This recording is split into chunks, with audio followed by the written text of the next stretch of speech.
We are live and we're going to be talking about a hot topic today. Who should you vote for? That's right. It's a topic that people say don't talk about at the dinner table.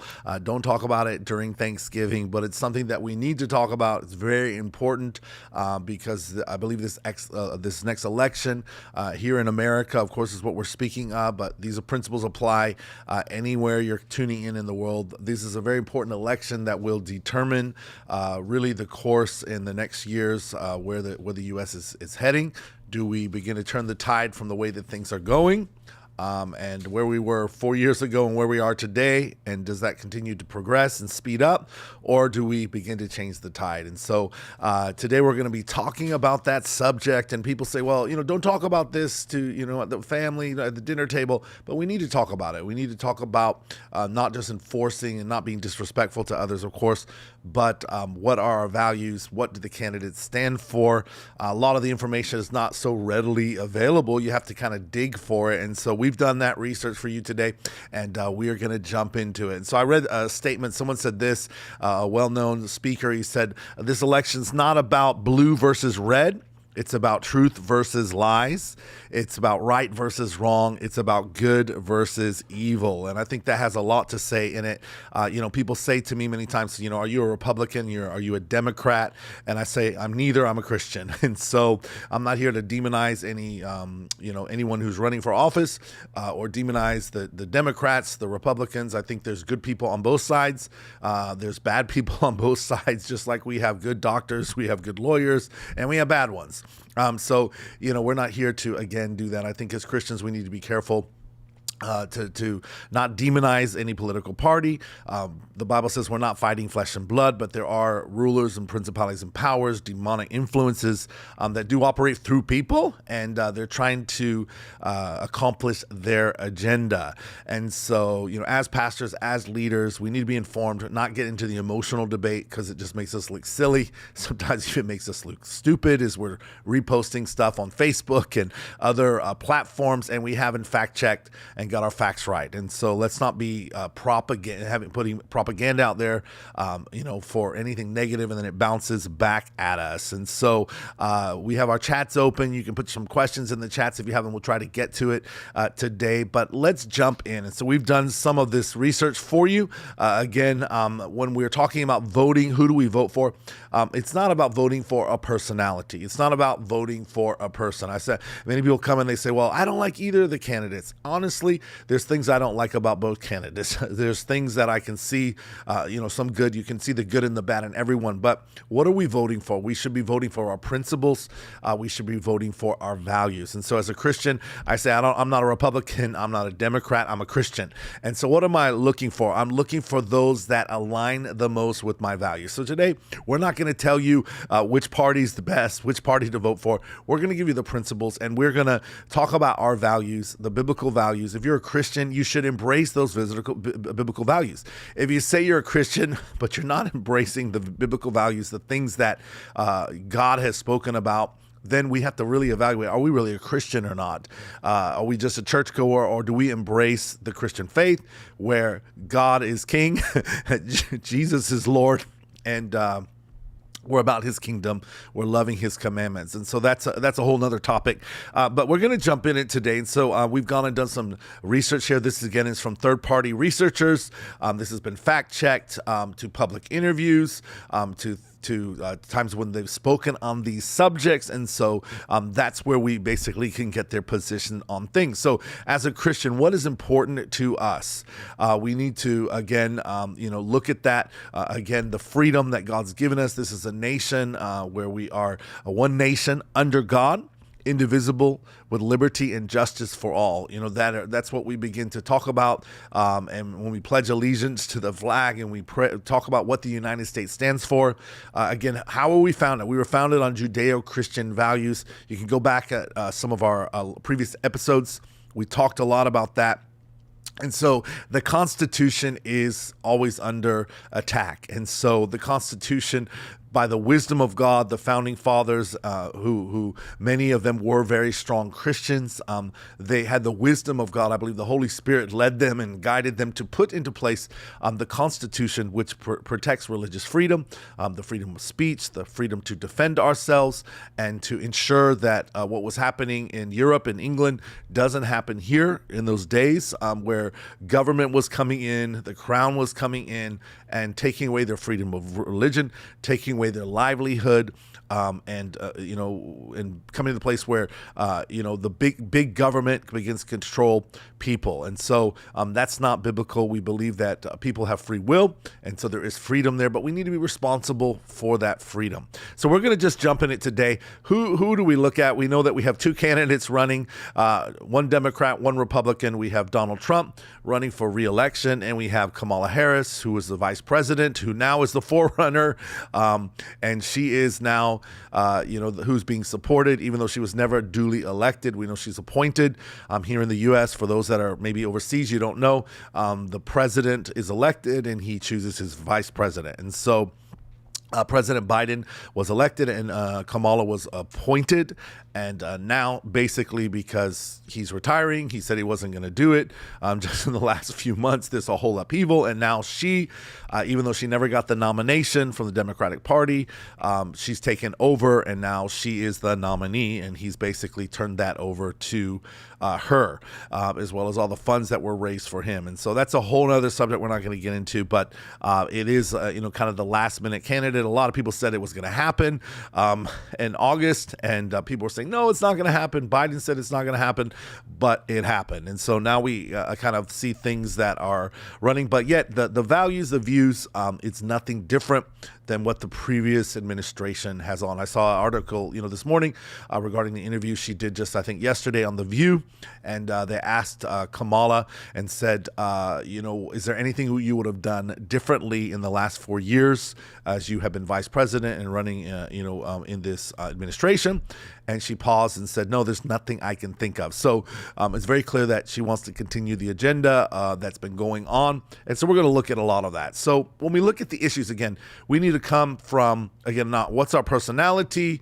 Do we like the personality of the person? We're not voting for a personality. We're not voting for a person. We're not voting for a party. We should be voting for the person who aligns with our values. Now, in politics, they're not going to align 100% with our values, because the fact is not everybody is Christian. And so when they're elected, they have to represent everyone. But as a strong believer, they're not to violate their beliefs and their values, as well as the values of the majority of the American people. And so not bringing their agenda in, but yet, can they sanitize everything? Can they make everything 100% Christian? It's not possible. And so we also got to understand we have to compromise in certain issues and find out, are we making progress towards where we want to be, or are we declining from where we want to be? And so that's very much about that. And so as believers, we also need to understand that. So where are we going to go? I've got some slides for you. We're going to put up today them and just really run through the issues. Again, I don't want to get into emotion. Let's look at the issues. The issues speak for themselves. So when it comes to unlimited abortion until birth, which is taxpayers' abortions, Trump says no. And so right now there's legislation where basically anyone can get an abortion from birth, and it's taxpayer funded. Trump voted against that to reverse Roe versus Wade. So now it's gone to the states, and the states set their own legislation rather than just Washington, the big brother, determining everything. Whether we like that or not, conservative states now have the right to choose. Liberal states, they're still going to be liberal. And so that's basically where we're at. And Kamala says that unlimited abortion until birth is okay, and it should be funded by health insurance. Okay, so that raises the issue again for religious people, the Catholics and others who believe, they're even against a lot of birth control things, and it goes against their religious belief. They basically say, it doesn't matter your religion. This is what the government says, and you have to do it. And so late-term abortion means up until 9 months, you can still get an abortion. And then the supporting of the Second Amendment, the right to bear arms. Trump says yes. Kamala says no. And we're going to talk about some of the other issues more specifically on that. Now, to make healthcare more affordable, Trump says yes. To make healthcare more affordable with Obamacare and what's happening, the answer is no. If you've been around, my healthcare has more than doubled and more than that since Obamacare has gotten in. And so it's not affordable. It's free for those who are on the lower income bracket. Even illegals are getting free healthcare, and the middle class is paying for it. Businesses are paying for it, and healthcare has gotten ridiculous. If you ever try to get travel insurance, they'll cover you anywhere but the U.S. And so that's just the fact where we're at. It's definitely a system that's not affordable. It's not the Affordable Care Act. It's free healthcare for those that need it, and everyone else pays for it. And so it's just gotten to the place where it is ridiculous. One of the biggest costs for businesses, one of the biggest costs for families is healthcare. Should the U.S. secure our borders? The Republican Party, Trump says yes. Should they secure the borders? The Democrat, Kamala, says no. If you've been following the statistics, we have a 700% increase in immigration in the last term in 3.5 years, however long they've been in office. It's a little bit more than that now, 700%.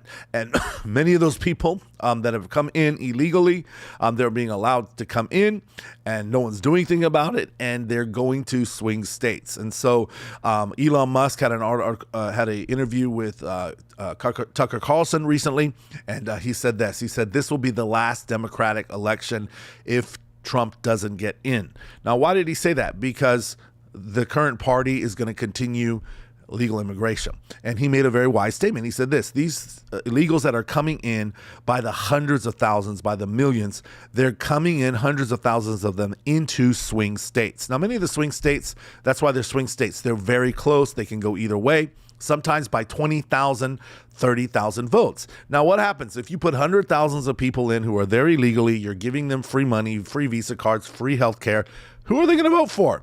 The one who helped get them in. And so they're going to lean Democrats. They can be here for 3 years, apply for a green card. 5 years, later, they get a green card. And that's why he said that, because after they get a green card, they can apply for citizenship. If it's easy to become a citizen, that they came in illegally, they become a citizen, that now they can vote, and there's no more swing states. There's no more red or blue states. What do we have? We're basically buying the votes of people that are non-Americans who maybe don't have our values. They come in and they basically are going to be leaning to those that, made it possible for them. Now, do we believe in immigration? We do. All of us are immigrants here in America. It's not about that. But again, it's legal immigration. We have people in our church that are legal immigrants. We have staff that we brought in on religious visas, and they have it harder. They're paying taxes. They're having to pay for health insurance. They're having to do all that. But it's almost better to be an illegal, because everything's given to you. That's not how our immigration system should be. I don't believe, that's a biblical point of view either, where you have to work to eat, you have to contribute, you have to embrace the values, and every country would say that. And we're laughed at all around the world. So this is an issue, secure borders, and this is a big issue in this election. Are you for secure borders, or you just want whoever's wanting the country to come in? It's very clear where the parties stand. The government can redefine marriage. Trump says no. Republicans say no. Kamala says yes, and the Democrats say yes. And so where do we believe on that? Well, the Bible says marriage is a union between one man and one woman. And so God defined marriage. We believe as Christians, God's the creator of marriage. Now, for those that are, from alternative lifestyles in the LGBTQ community, we love them. They're good citizens, many of them.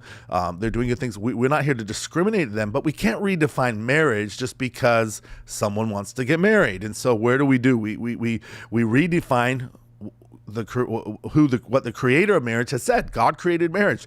And so, there were civil unions. The issue was never about could two people of the same sex or can come together. And we might not agree with that as Christians, but it's a free country. What people do in their own houses, that's between them and God. And so civil unions were always legal, but they didn't recognize them as married, because when you get married, what happens? It gives you tax benefits. It gives you a lot of benefits because it's all about family. And so when a husband and wife get married, all those tax benefits were set in place to help them to have children, help them to raise a family. Well, we know that two people of the same sex cannot do that. And so those are other issues of why they're wanting to be recognized in that. And people say, well, can they adopt? Of course they can, but that's a whole nother issue, which I don't want to get into. It's not a political issue, but it's a social issue because, again, did God set a family up with one man and one woman, a father and a mother, or were two fathers, two mothers? It's not in the Bible. And so we love people, we accept people, but that is the fact. So if we believe that God is the originator of marriage, we need to stand up for what God has said. The issues are very clear. Next issue, to keep biological men out of biological women's spaces. The Republicans and Donald Trump say yes, and Kamala says no. And so we've had major issues with that, recently this year with the outcries that's there. The fact of the matter is God made men to be bigger. Men are, bigger in size. They have bigger bone structure, muscle structure. Their hormones, testosterone, all those things help them to be stronger. That's why men go to war. Men are physically stronger. The Bible even says women are the weaker vessel. Not that they're not equal with men, and they're stronger in many other areas. And, God has blessed them with many things, but it's not fair for a man to compete in a women's sport. And that's really the issue. It's not about women competing with men because most of them don't want to. But it's about men who identify as a woman getting involved in those areas. And it's very clear that they have a physiological, a biological bias or an advantage, which is not fair for sports. We need to be competing against the same class so that we can do that. Now, are there co-ed sports? There are. We're not saying men and women can't play together, but I can't just say I identify as a woman because it's going to make it easier for me in the industry. Okay. And so again, where do we stand on that? Do we believe God created man and woman? Do we believe that there's two sexes? If we do, then that's an issue that we need to vote on. All right. And let's still move on. So Donald Trump and the Republican Party, they approve gender transition surgery for children. They say no. Kamala Harris, the Democratic Party, they approve gender transition surgeries for children. And so what's happening here, you put your kid in school. My kids were in school since they were in elementary here in the U.S. They need a permission slip to take a Tylenol or an aspirin or, an Advil or something like that at school. But if they're struggling with their identity, they can go to a counselor. That counselor can refer them to transitioning surgery, put them on hormone treatment without the parent's knowledge. And so it's just absurd. So we to me, it's child abuse. And so God gave parents to children to protect them. And so that's the role of parents, is to protect them. Now, when they're 18 and they're older, whether we believe that's the way they should go, we train a child in the way they should go. The Bible says when they're old, they won't depart from it. Then it's their decision to make. But as a child, they don't even get to choose their bedtime. They can't even take an aspirin. But you're going to let them do a life-threatening, life-changing, altering surgery that cannot be reversed. And so we see the rise of depression, all these sociological, psychological issues that are coming up. Even now, children who have done that and now they're older coming back and what am I thinking? And they can't reverse it, and they're in depression and even suicidal. How can we take the rights away from parents to basically parent their children in the way they should do? That's not the school's right. That's not the government's right. And so as children, we believe that the God put the father and the mother in the home. They've been put there by God. That's God's plan for the family, to protect the children, to raise the children. Now, do children struggle with identity? Of course they do. When they're going through puberty, hormones are going crazy. There's a lot of stuff that's going on. But again, that's where we nurture them and we help them to overcome and move forward. And so, I don't want to get into that debate on this, but where's our issue in that? Is there more that we can do to help kids that are struggling? Children live in homes where they don't have fathers and mothers, and or they've been abused. All of these things come in, and we need to do better at offering pastoral care, counseling to help them to process, to help them to heal. But physically altering your body is abuse. It's child abuse. And so that's not the right for the schools. I live in a liberal state here in California. The state of California has said that parents have no right. And they're even talking about taking children away from their parents if their parents aren't agreeable. That's just absurdity, and I'm not talking about 17, 18-year-olds, 16-year-old. We're talking about kids in elementary school. We're talking about kids in middle school, who are young and have not even processed and don't have the emotional capacity or the mental capacity to make a decision like that. So I feel strongly about that. I think as a Christian, you should too, because again, this is where we're at in the issues. Okay, Donald Trump, Republican Party, concerning judges, he appointed the 3 Supreme Court justices there, which were more conservative judges, those that are very strong Christians judges, and Kamala Harris and the Democratic Party, as a senator, she voted no on all 3 of the candidates. Okay, and so very clear, because they have a Christian conservative view and she doesn't. So very clear there. Now, concerning court packing. Now, what is court packing? We know that we have 6 Supreme Court justices, and so they're voting on everything. There's this agenda to pack the Supreme Court. So we've had this under the Constitution for years, since the states were, America was inaugurated. And what do they want to do? They want to go and say, hey, because we don't like the conservative judges, let's add more. Let's add 2 more. Let's add 3 more. Let's add 4 more. Let's keep adding until we get the majority of people who have our views. Now, once we start doing that, there's no limit to it. That's not how the system was set up by, under the Constitution, under the Founding Fathers. It was supposed to be set up. There'd be 6 to avoid that kind of confusion and that kind of making the Supreme Court political. But Trump's opposed to it, says no. We don't want to change the court's ideological balance and the way it was founded by adding justices. And Kamala said she was absolutely open to court packing. And so, again, it's very clear on that, and we know what would happen if that happens. Basically, we're just making it political and putting people in that have our agenda. All right, so moving on, Donald Trump and the Republican Party, when it comes to religious freedom, he created a religious liberty task force at the DOJ, installed faith advisors and liaisons in every federal department and agency, and advocated for the repeal of the Johnson Amendment. And so the Johnson Amendment was actually put in under President Johnson, saying that religious leaders should not talk about politics or endorse a politician, party, because they can lose their 501(c)(3) status. And so he's saying that's ridiculous. Pastors should do what I'm doing right now. Give people their values. Am I telling you to vote for Donald Trump? Am I telling you to vote for Kamala Harris? No, I'm telling you, vote the Bible, look at the issues. And I think when you do, it's very clear who is supporting our Judeo-Christian issues. Wherever you are in the spectrum, who is in support of religious freedom.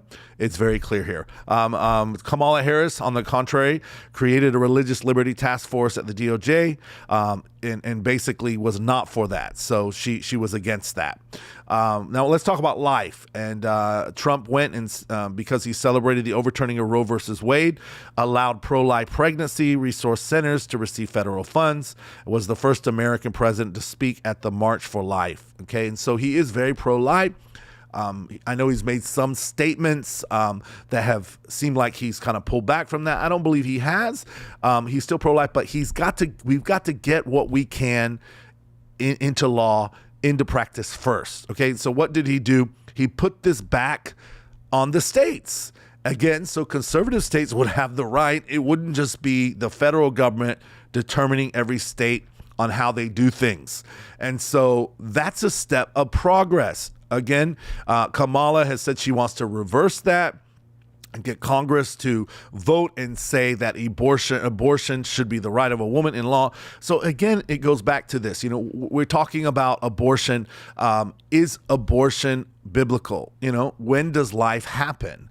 And so, scientists have studied, when you look at conception, when the sperm and the egg comes together, they actually have seen light coming into that moment. And so we believe that at conception, that there's a living spirit, that the seed and the egg, as they form a human being at conception, that's a living soul. And so God told Jeremiah, he said, before you were in your mother's womb, I knew you. And so at conception, we believe there's a living soul. Now, is that, body in a woman? Yes. And so, the issues do come up. Well, what if there's health issues where it's between the life of the mother and the life of the child? Those are very sticky issues. There's issues of, well, what if a woman was raped and she doesn't want to have the child? That's a very sticky issue, and I mean, I don't think that's something they have to also go their conscience between them and God. But we do know that is a life that is there. It's not that child's fault. And so, and sometimes, I say this and I don't mean to be crude, but, we treat animals better than we treat human beings. If you went and a dog was pregnant and you cut open the dog and took out all of his puppies, you would go to jail. You'd be charged with animal abuse, with cruelty to animals.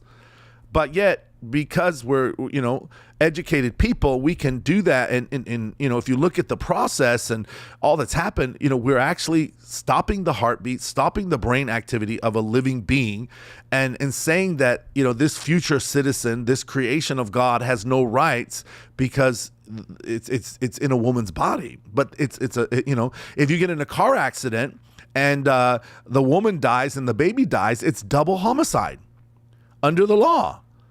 And so we recognize that it's two lives died versus we're saying that the child doesn't have a life. And so now they're saying even up till 9 months, you can do abortion. And it's actually out there. We're going to look also on the table to where if the doctor tries to abort even in the last trimester, the last month where the baby is viable and it comes out and the baby is living and breathing, that they can't take means to save the child. So, I mean, where have we come from in this issue? And so, back to the issue of rape, the issue of women's health, less than 1% of abortions happen because of rape, okay? Less than 3% happen because of health issues. So what are we talking about here? We're really talking about the minority, and I know those are things that need to be addressed, but, if you look at the 97 percentile are people that are not being responsible. They're out there having sex when they know what happens when you have sex and not taking precaution, not taking means. And what happens when they get pregnant, they don't want to be responsible for bringing a life into this world. And so that might sound harsh. I'm not trying to limit things. I know there's other issues there. We need to do more to help people. But how many people out there that are wanting to adopt children?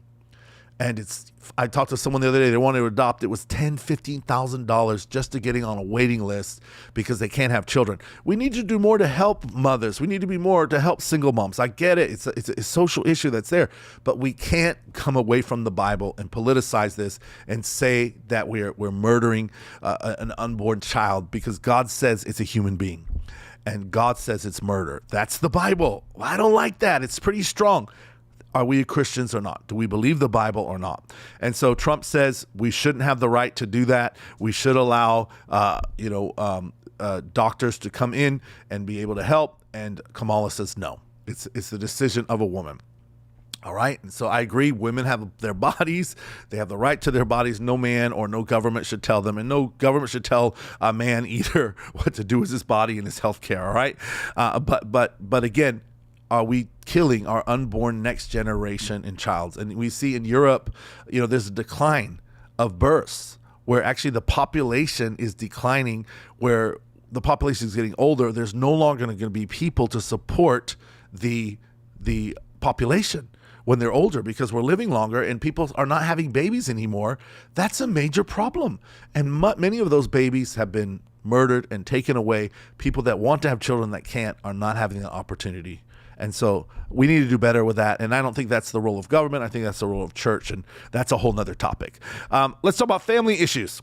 So Trump and the Republican Party is opposed to gender transition surgeries for children and supported keeping men out of women's sports and the Equality Act and supported traditional marriage. And so, again, he believes in marriage as traditional. And supports the traditional family. For Kamala, she supported gender transitions for children, supported the Equality Act, which could allow men and women's sports. And she said she would install a chief advocate for the LGBTQ plus affairs in the White House. All right. Let's talk about the military. So when it comes to the military, in the Republican Party, Trump is pro-military. He strengthened military religious liberty, disallowed service by military personnel with gender dysphoria, which are those that are confused, struggling with same-sex attraction, all of that, and we need to help people like that. We need to love them. But when we're going to war, that causes problems among the troops. And so he recognized that. But Kamala said, no, it should not be an issue. And so it doesn't matter whether people are lesbians, they can be with women in the barracks. It doesn't matter if they're homosexual, in the men. But, we know there's issues that are there. And we protect people. That's why we have men's and women's bathrooms, because we don't want people with that attraction going and doing stuff. And it causes a lot of problem. All right. So Israel, let's talk about Israel. So right now there's a huge battle that's going on in Israel. Things are escalating. Trump recognized Jerusalem as Israel's capital. He moved the U.S. embassy to Jerusalem, which was historical. He negotiated the Abraham Accords and withdrew the Iran deal and said he would give Israel the support that it needs to win and to protect itself. Kamala expressed an unwavering commitment to Israel verbally. She called for an immediate ceasefire in Gaza and described the situation in Gaza as humanitarian catastrophe. Incidentally, when the Prime Minister, Benjamin Netanyahu, addressed Congress in July 2024, she skipped it and did not go and even was not there to listen to his speech. And so that speaks louder, actions speak louder than words, okay? So let's talk about back to free speech. Trump supported free speech for a wedding cake baker and faith-based foster care providers in U.S. Supreme Court cases, and issues an executive order to promote and protect free speech. And so we know the situation that was there. A Christian baker was asked to make a wedding cake and put 2 men on it, or 2 women, I forget, and refused to do that because of their Christian values, and they don't recognize that as a wedding. And so the Supreme Court supported their religious right not to do that. Now, in doing business, should we discriminate on people that have different, beliefs in us? Of course not, And again, those from the LGBT community, if they're, having issues, and that doesn't mean that they're bad people or they're not good citizens. And we should do business with everyone and not discriminate from anyone because of their race, their religion, or their sexual persuasion. But again, at the same time, if I have a religious belief that marriage is thing, I shouldn't be asked to do something that violates that conviction. They have the freedom to do what they want in this country, and we need to honor that and respect it, whether we agree with it. But on the other side, we also have the religious freedom to say no. And so that was supported. Kamala says no, they don't have the right to do that, and basically was biased towards the other side. And so let's move on. Republican Party and Donald Trump is against big government. And I recently watched the movie Reagan. If you haven't watched it, phenomenal movie. He was against big religion, also big government coming in and trying to micromanage anything. And so we believe in a capitalist society where business and things should be running. Of course, government's there to protect, but it's not there to dictate how everything is done. And so I love it. He made a statement in this. He said, God only takes 10%. Why does the government take more in taxes? So, many people are paying up to 45%, and they're talking about increasing taxes. But what's happening with the money? Is the money being used for the things that we even believe in? He said it shouldn't be that case. If we give more money to people, what will happen? They're going to spend the money on things, and they're going to transact, and what will happen? The economy will do well. I think that's a biblical principle, because as we work, as we do business, we occupy and conquer till he comes. The story of the talents, we're multiplying it. What's going to happen? We're going to have a strong economy based on work. But what is big government? Big government is we want the government to do everything, the government to take care of everything. And what happens? We now lose our freedom to choose. And so Kamala is for big government and believes that the government should control more of the economy and introduce programs like the Green New Deal, which even causes businesses and things to move towards electric and all these kind of things, and doesn't give businesses the freedom to produce what they want and supply, and doesn't give citizens the right to demand what they want. And so government now dictates what kind of car we can drive, what we can do, and all those kind of things. And so Again, that's never good for the economy. Inflation cut. Regulations to bring down policies. So Trump and the Republicans, they want to cut government regulations and spending to bring down the cost of goods for citizens. And then on Kamala's side and the Democratic side, they don't want to cut that. They want to increase taxes. They want to increase government control. And we've seen record-breaking inflation through these 4 years. It hasn't really gone down. The numbers are higher. We've had a slight improvement recently, but everyone says it's going to continue to go up. We're going to continue to have a problem with inflation as long as government's printing money, overspending, not being budgeted, overtaxing the people. We're going to have a problem with inflation. It's here to stay. For immigration and open border policies, Donald Trump and the Republican Party say we should not fund sanctuary cities. We should not help illegal immigrants avoid deportation, decriminalize illegal border crossings, and provide amnesty for them. And we should not release illegal immigrants into the communities. Kamala says we should. And so again, what will happen? We talked about this earlier about allowing hundreds of thousands of people come in. What's really the agenda? Every country in the world has borders. And so why do we have borders? Because we can't take care of everyone. And so when we have open borders and people come in and we see even illegals coming in from out of prison, gangs coming in. There was recently a mayor that was just voted into office. I forget exactly from where, but I was reading this morning in the news, and a gang killed him from South America that's taken over the city. Any country has borders. You need to have borders. A great man of God said this: fences make good neighbors. So we got to have fences. Yes, we believe in the American dream. Yes, we believe, no one is from here. We all immigrated, but we got to do it legally. We've got to make sure that people are adding to the country. We got to make sure that they embrace our values, that they're here to work and add, and not take away and just get a free ride because in their country, there's no support for them. And so any country would tell you that. I travel the world and people are laughing like, what is the deal? Because every country wants to have strong borders. You have to have a border to protect your economy. And so that's important. And we've seen what this has done in the last 4 years. Crime is up. Healthcare system is bursting. You can't even get into emergency rooms and into doctors' offices because the system is just overloaded by people who have not even immigrated legally and that are here and getting free healthcare. And so they just keep going to the emergency room, and people that have real emergencies can't get treated. And so, we have medical people in our church, and we talk. These are the facts on the ground. All right. And so when we talk about energy independence, Donald Trump, the Republican Party, they said that we should protect domestic drilling, fracking, and Keystone Pipeline to bring down prices, that the government should buy American and hire American. Trump is all for that.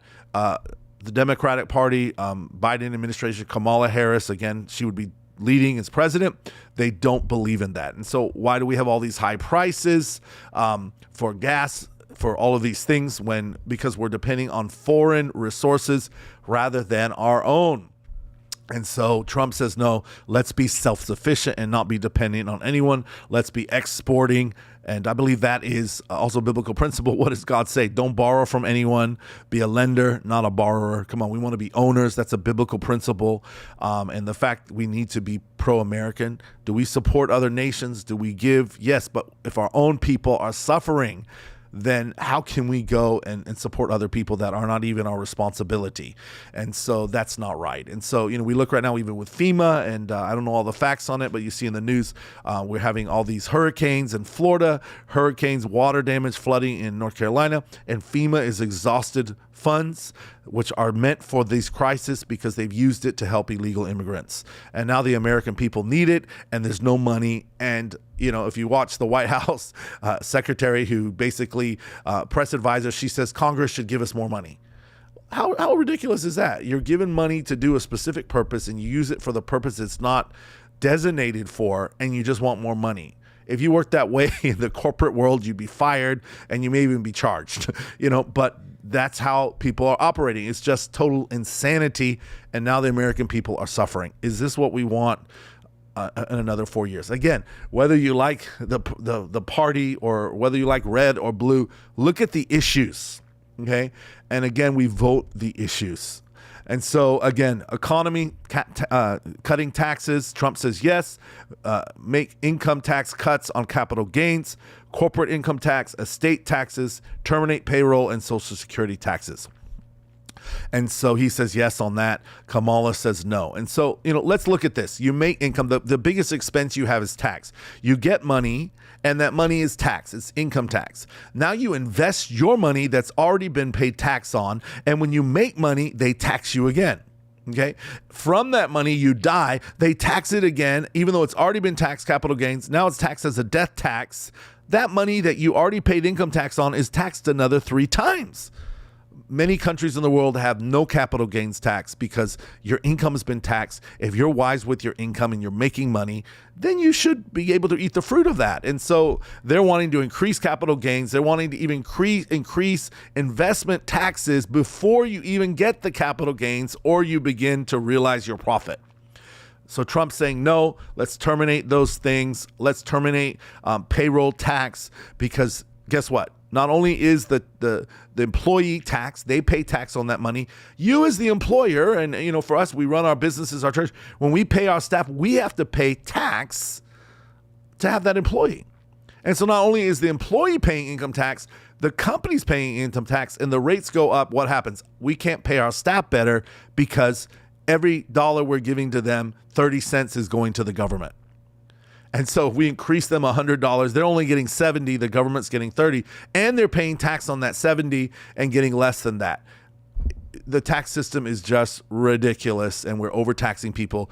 People work, they pay into Social Security, they pay income tax, taxes are taken out for Social Security, and then now when they're old and retiring with all this heavy inflation, we're taxing their Social Security money, which they already was taken out. They already paid income tax. It's just ridiculous. We're just overtaxing. And, don't get me started. And then we have sales tax. So you pay tax on your income. You pay sales tax. Then there's tax on road tax. You pay tax to buy a car. Then you pay tax to drive it on the road. Then now they even have a dog tax. I got a letter the other day. You own a dog. You got to pay tax. Why should I pay tax on a dog that's in my house and only goes outside to potty, that I paid the food for is taking nothing, it's ridiculous.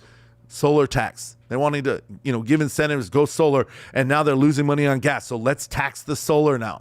It's just insanity. It's mismanagement of money, and, it needs to stop. But Kamala Harris, Democratic Party, says, no, we need more taxes because we don't have enough money. And so where are these taxes going? They're giving the benefits again to illegals. It's destroying our economy. Money that's allocated for roads, allocated for healthcare, all this is being misappropriated, and our country is spiraling downwards. It's very clear. Check the facts. All right.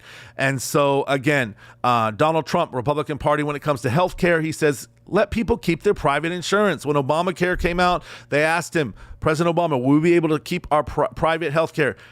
The answer was yes, but the fact is the whole system is merged.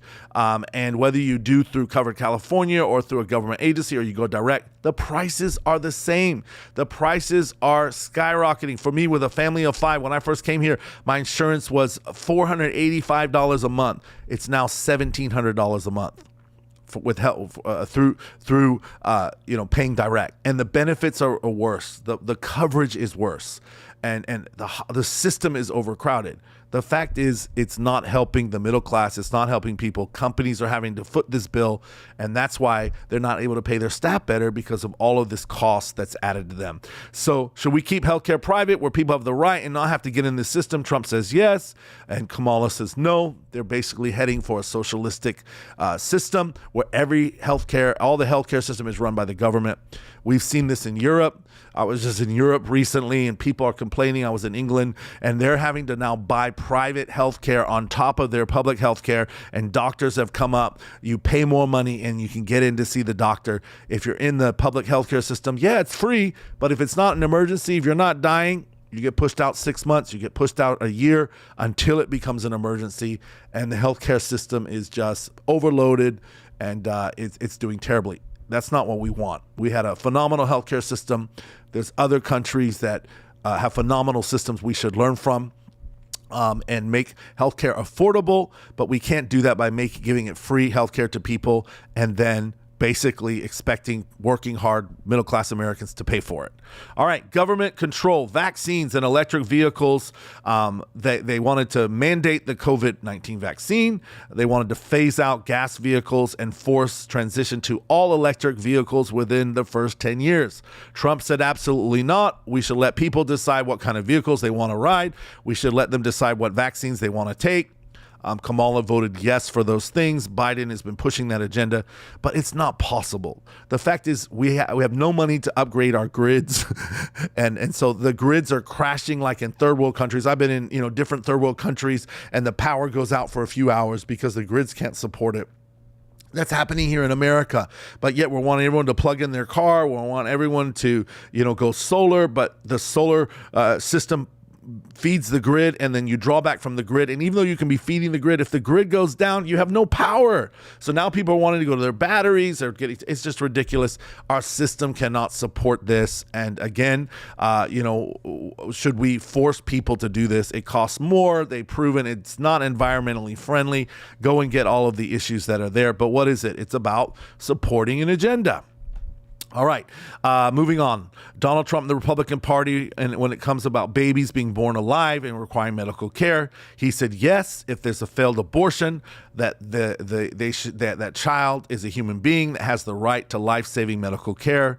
And Kamala Harris, Democratic Party, says no, it's the mother's decision. Even though the child is born viably, they should not have the right. I don't know how clearer it can get.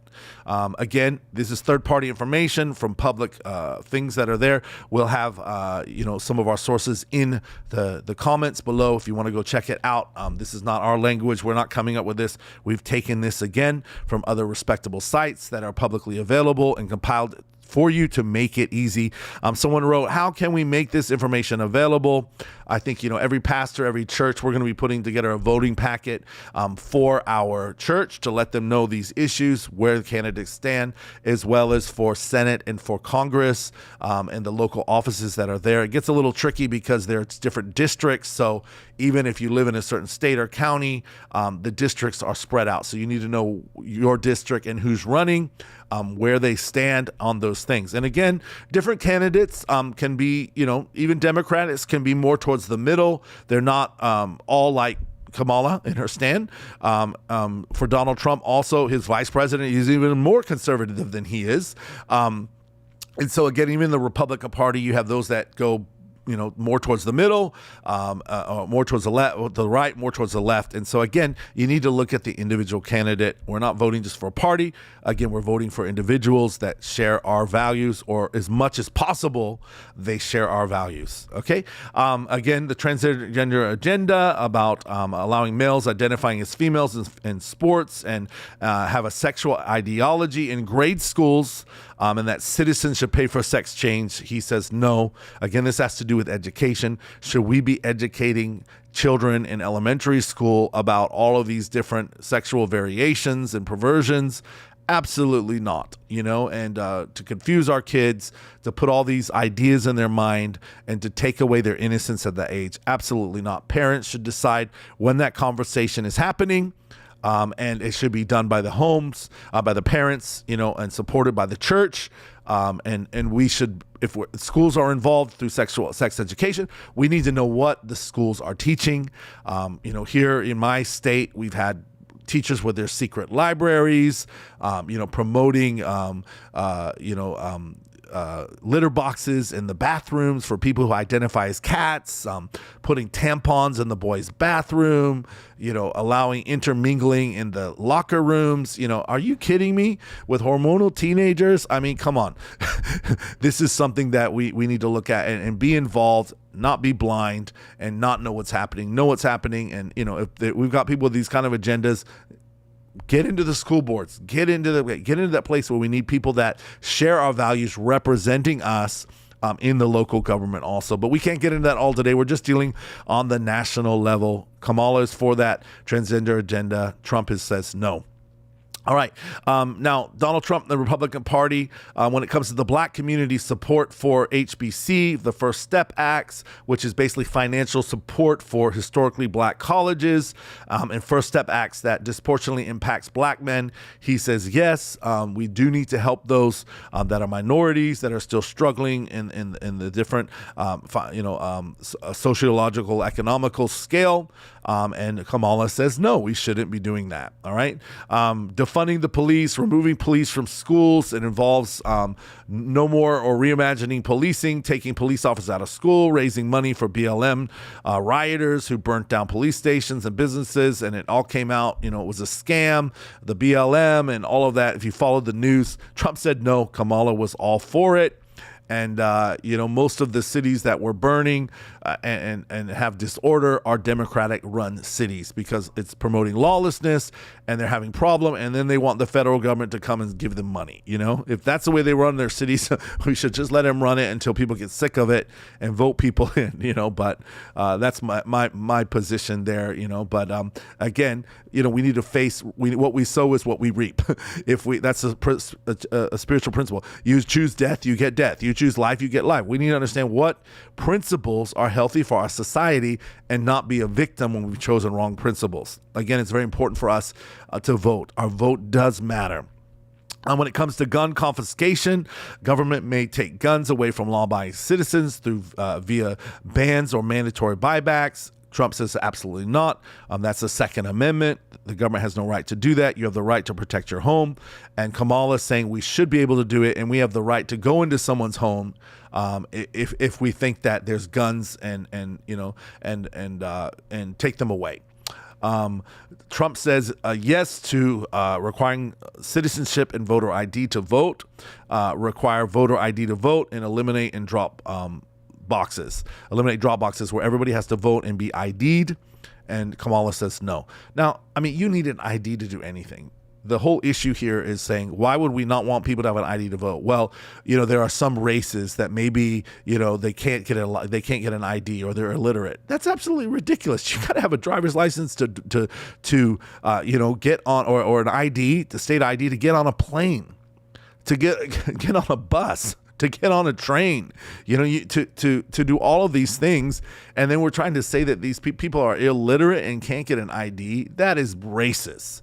It's totally ridiculous. You need an ID to write a check at the grocery store, and so it's just totally ridiculous. You need an ID when you go to the doctor's office. You need an ID. And so all of this, the only reason when you'd want to do that is for voter fraud, where people can go in and no one can catch fraud. Why? There was no checking of IDs. So how can you prove anything?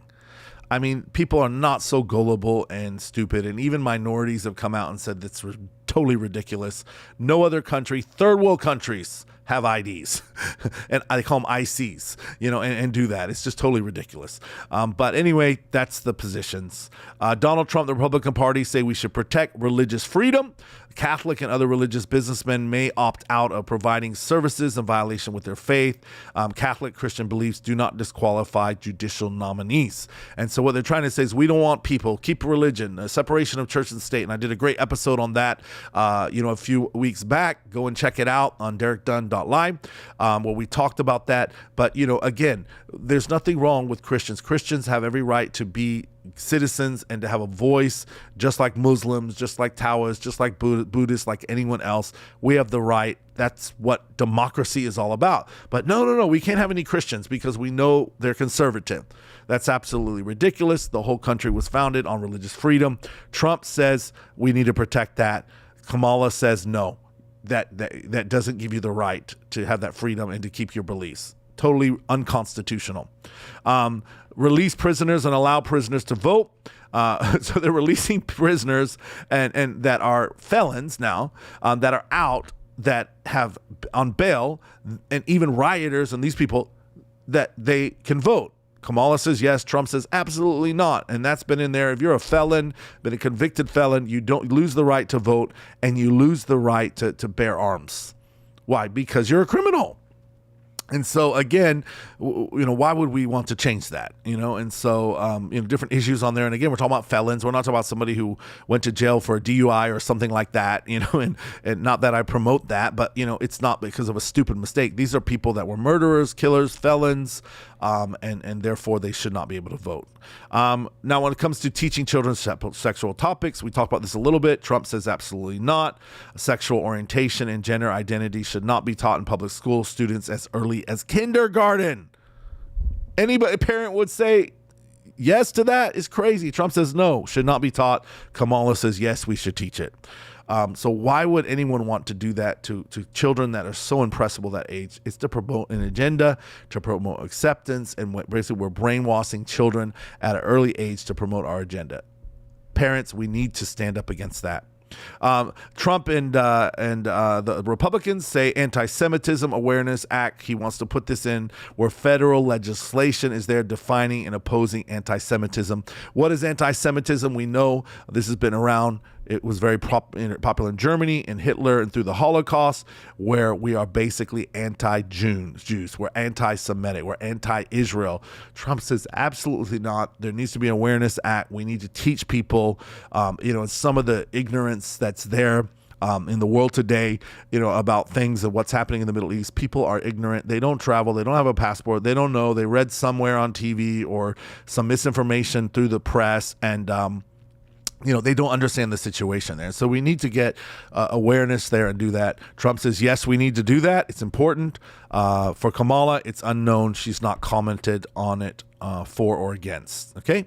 Now, when it comes to Chinese purchases of American farmland, should we allow the Chinese government and connected entities to purchase farmland in America? Trump says no.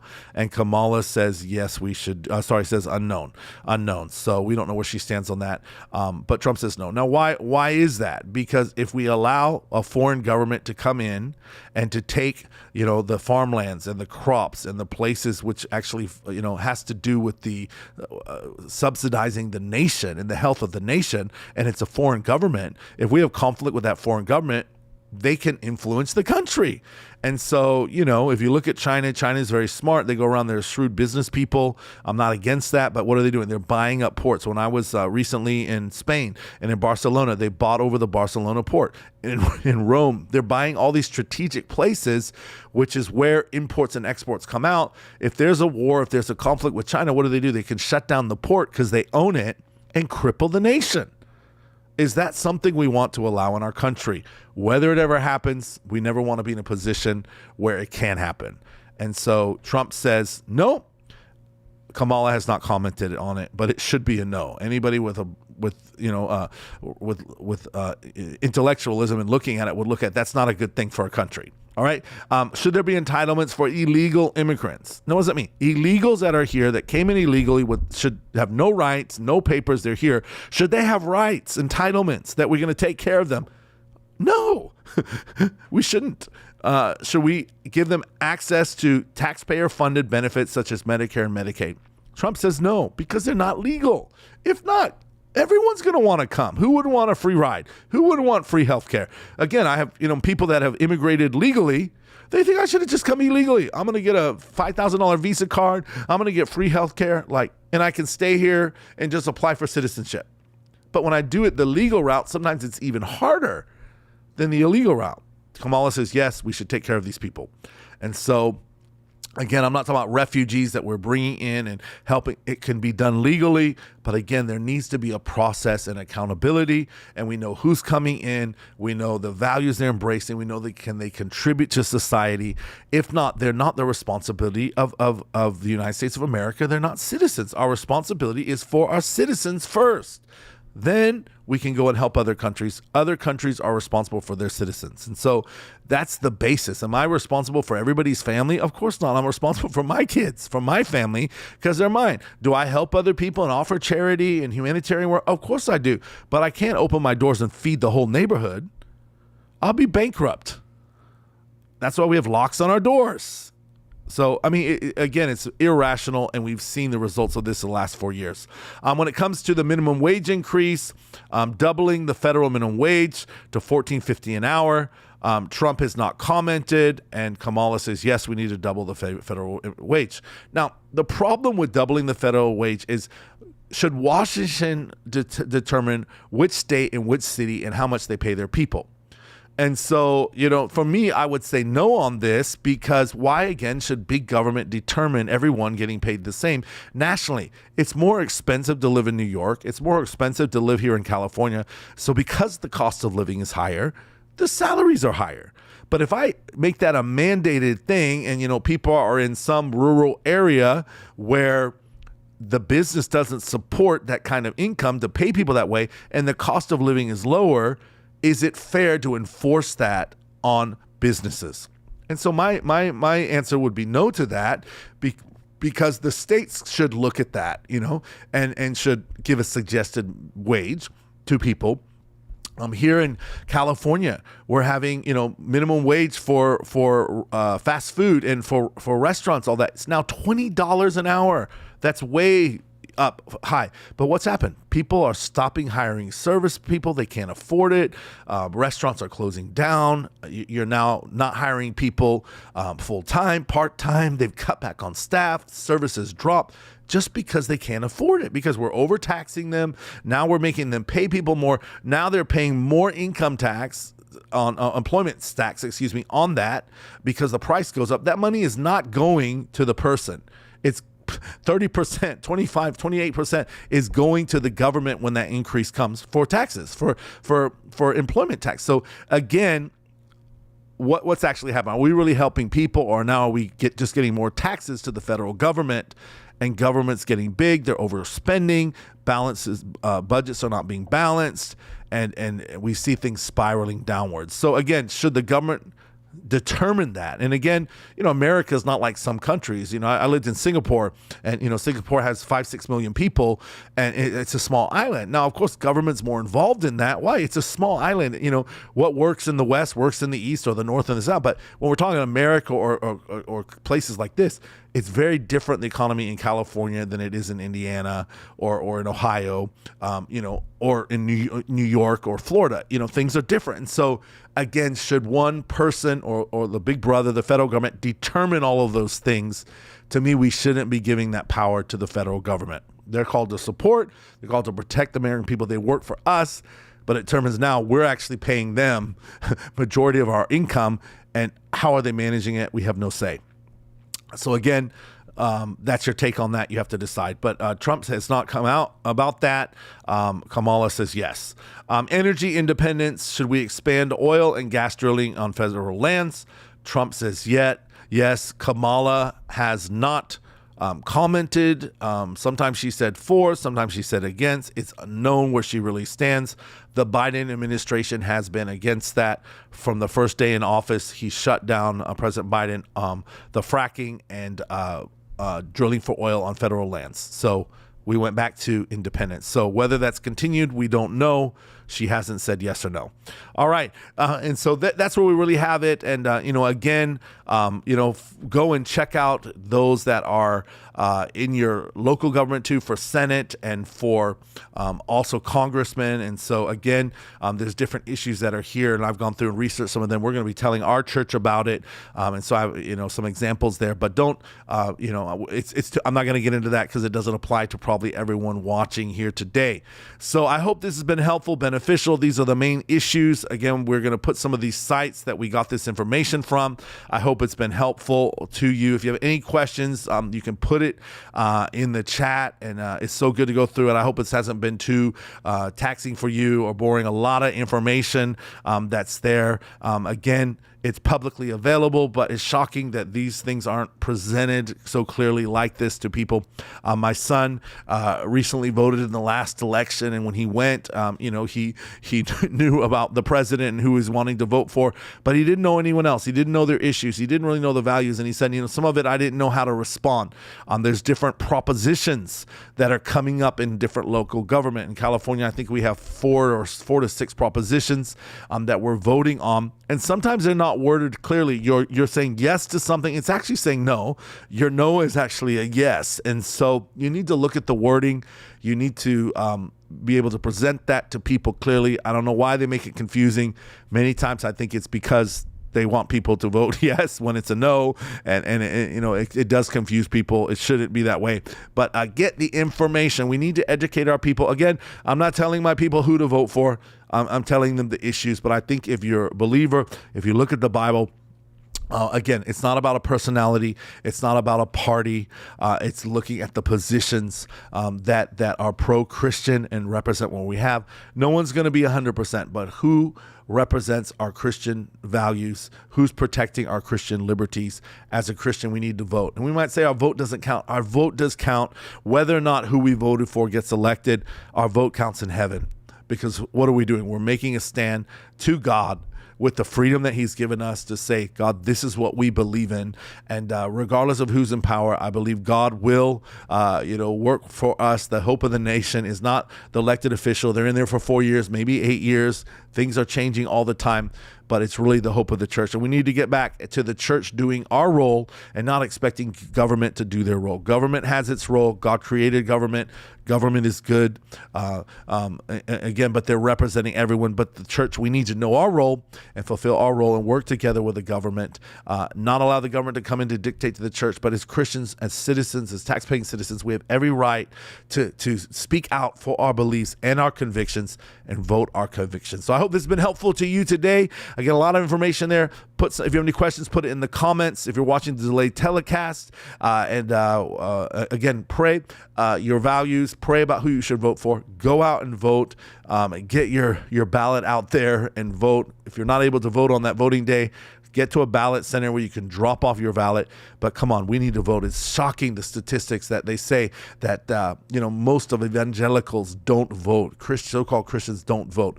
We need to get out there and vote. We need to vote our values. Our vote does matter. I've heard even some Christians say, "Oh, it doesn't matter. We're not in this world. We're not of this world." That's ridiculous. And so we need to go out and use our voice. Use our vote. God gave it to us, and we don't want this to be a time where we're not voting, and then now, because of that, we're not able to make a difference. Hope this has been helpful to you. God bless you. We'll see you guys next week.